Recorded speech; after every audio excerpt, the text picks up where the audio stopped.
Hi guys, my name's Colin and this is Colin Talks Crypto. I hope you are doing fantastic. It's been several months since I dropped a video. I have a little bit of time here, so I'm going to try to pack in as much alpha as I can into about a 15-minute video. I made a post about a day ago and it went sort of viral. It got a lot of traction. It got over 100,000 views in just 24 hours and it continues to climb. And the topic that I was covering was my selling plan, a reverse dollar cost average. And this is my plan for taking profits during this bull run that we are currently in.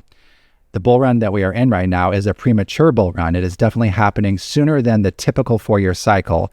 This would create what's called a left translated cycle, which is Bob Lucas's term for it. It just means that the cycle is happening sooner than it normally would. It's happening to the left of the midpoint of a time period. And that is very, very bullish. It also means that there's a huge potential bear market to follow. I'm going to cover a bunch of stuff in this video, from CBBI to the net inflows for Bitcoin and the current Bitcoin price, as well as the ETH BTC ratio. Let's see if I can get this all done real quick and not waste your time or my time. So here I made a post yesterday. I said Bitcoin looks like it wants to break through the all-time highs to me, and that was under 68,000. Let's see where it is right now. It wicked up above 70,000 just a few hours ago, and right now it's at 68,650, breaking out of this ascending triangle in yellow, and it definitely looks like it wants to break to new all-time highs. I would not be surprised if we reach new all-time highs in the next couple of days. Even by the end of today, to be honest, is possible. Okay, so that's where we're at currently, very bullish. And if Bitcoin does decisively break above the all-time highs, we really have a clear shot to 70,000 and above. I mean, there's nothing stopping it. There's no cap on the limit. The sky's the limit because we're in uncharted territory at that point. But there's this resistance here that we have to break through, this rough resistance. It's not a precise line. It's not like the moment it breaks the exact dollar of the previous all-time high, it's clear skies. Like, there can be wicks, there can be deviations, there can be fake outs. And so we do want to see it to break cleanly, like a clean break. A closed daily candle over 70,000 or 71,000 would be pretty compelling. A closed weekly candle over 70,000 would be very convincing. Okay, so next topic we have here, Bitcoin ETF inflows. I've been tracking this, and so yesterday, the Bitcoin net inflows, this includes Grayscale selling and everything. This is the net inflow after all of that, was $472 million in a single day. That brings us to a total of $9.2 billion worth of Bitcoin that has been bought during the entire lifespan of the ETFs, just as of a couple months ago.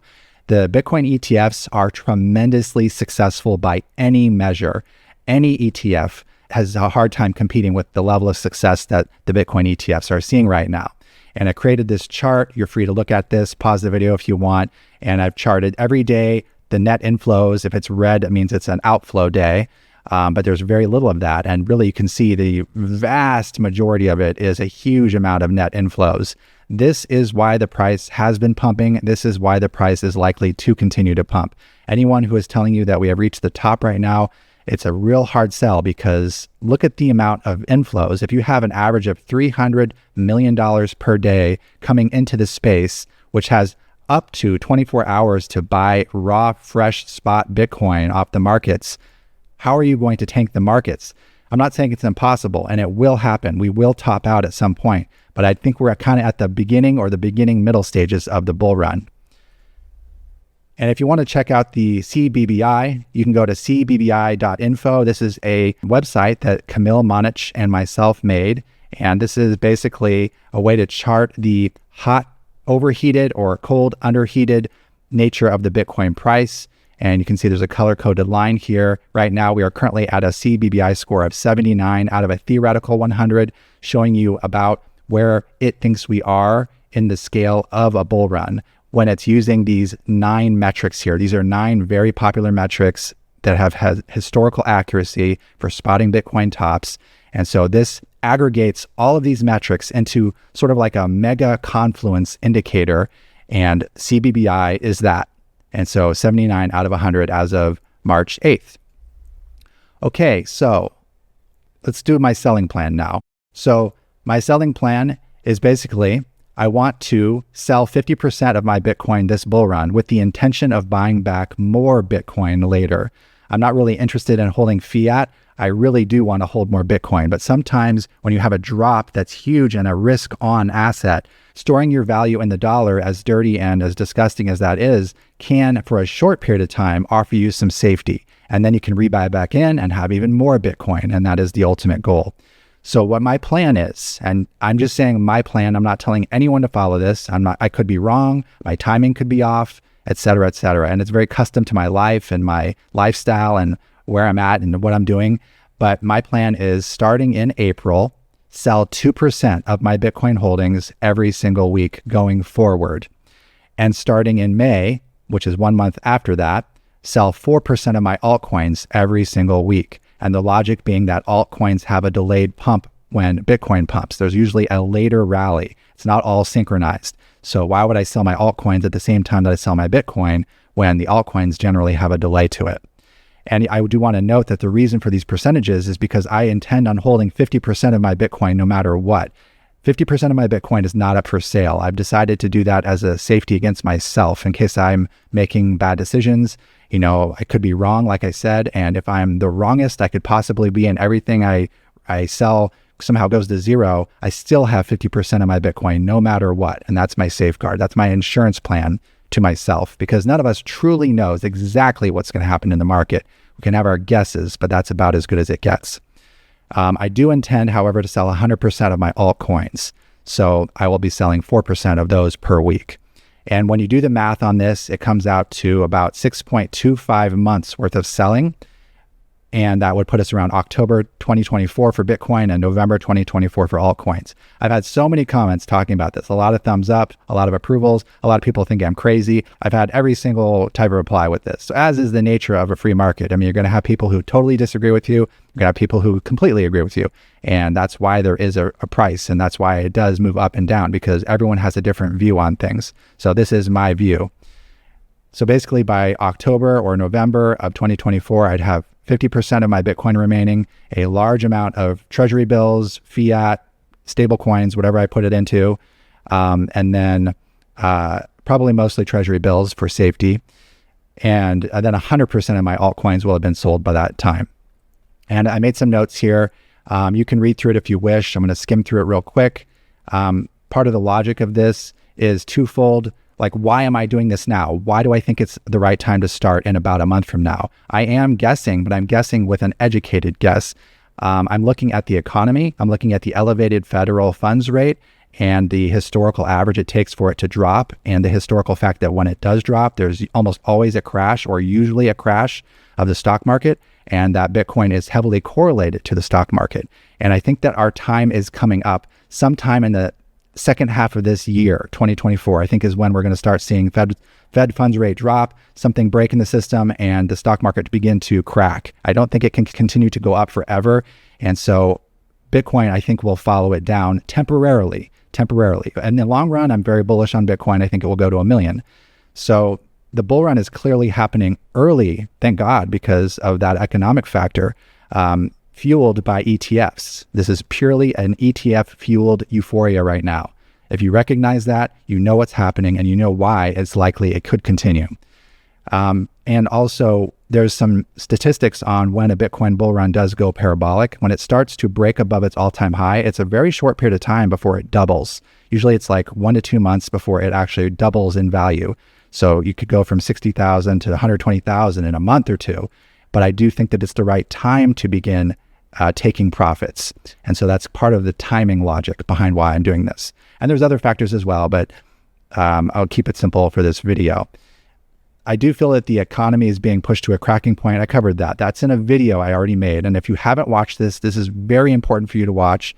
This is my case for the largest economic crash in many decades. This video is pinned to the top of my X profile. So watch it there. And there's a 30-minute version. If you scroll down, there's like a 7-minute shorter version, and it condenses all the important information into 7 minutes, which you can then watch. Okay, I think I lost my post here. No, I didn't. Okay, and lastly, as I said earlier, my goal is ultimately to hold more Bitcoin through this process, not to hold more fiat. Fiat is garbage, but it does have some use in the short term against large drawdowns of risk assets such as crypto and stocks as well.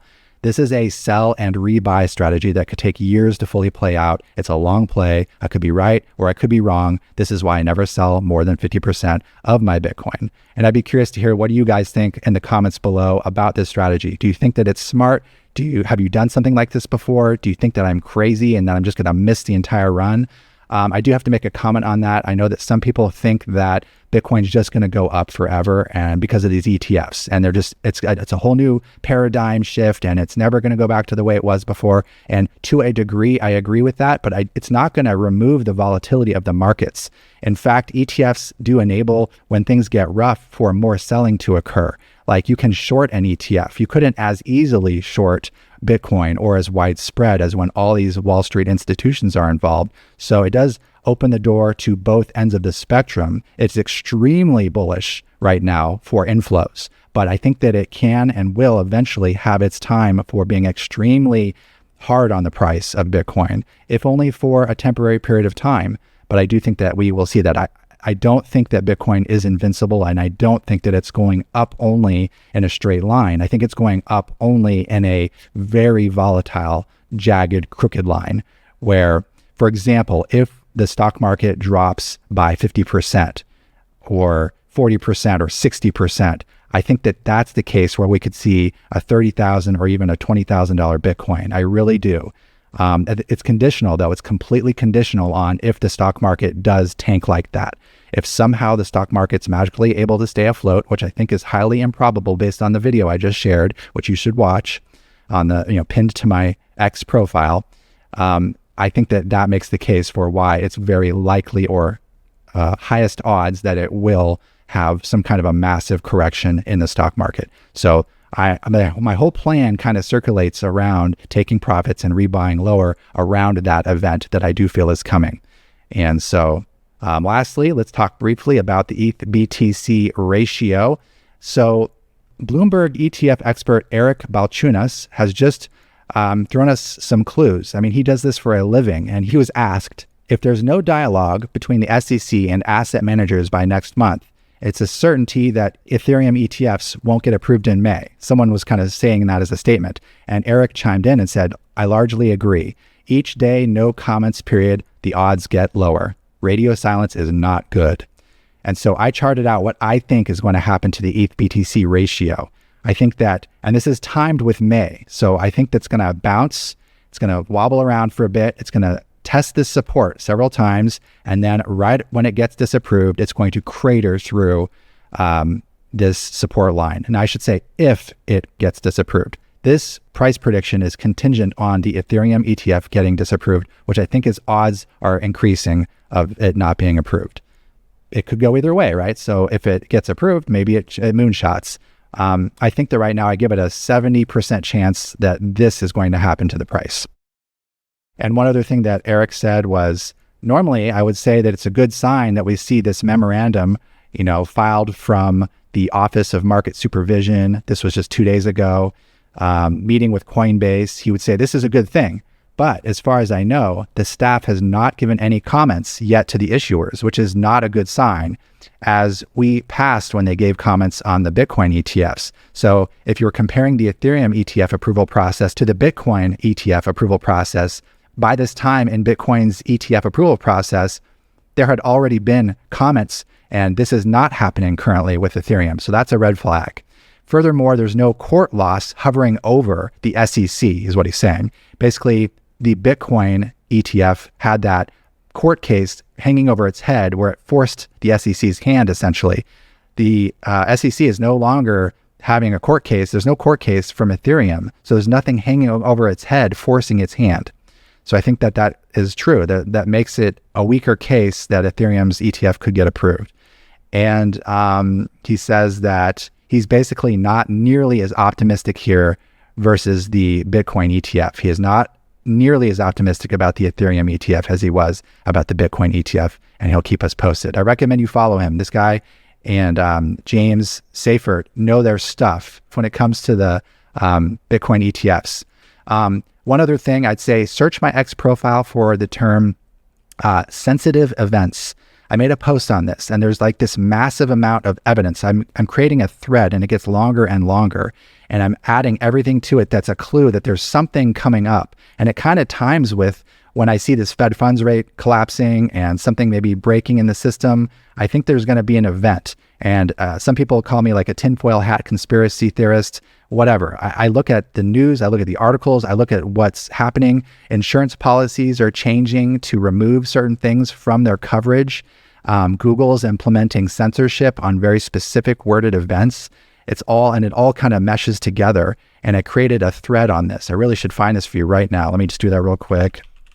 Events. Let me see if I can just type it into X here. I love X. I love what Elon's done with X. I love that we have freedom of speech. If you remember back in the pandemic, we couldn't talk about anything. I would get banned if I talked about hydroxychloroquine or ivermectin or all this stuff. And now I can actually talk about it. I love this. I love this platform. You need to have freedom of speech to be able to discuss and come to your own decision. As rational people, we do have that ability. Do tell me what you think about my profit-taking strategy. If you agree, if you disagree, keep it polite, but I'm open to criticism. Just keep it polite and state your reasons for why you think it could be something else, or state your reasons for why you think I'm spot on. I hope that you found this video useful. I hope that you enjoy this. Have a great day, guys.